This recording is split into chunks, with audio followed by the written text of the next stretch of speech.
In this video, we will discuss adjusting timers on a DS5 touchscreen. Begin by pressing and holding the timer you would like to adjust.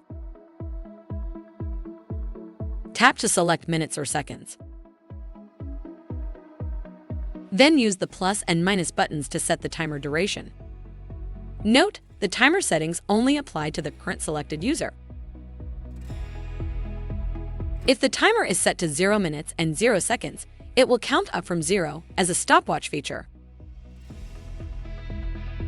The volume slider can be used to adjust chime volume. Select the chime menu to choose from available chime sounds.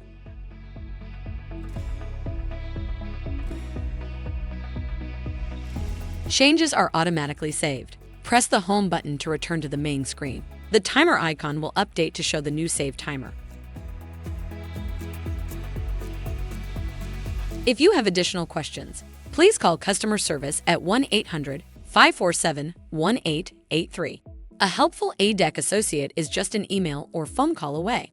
That's one thing you can always count on.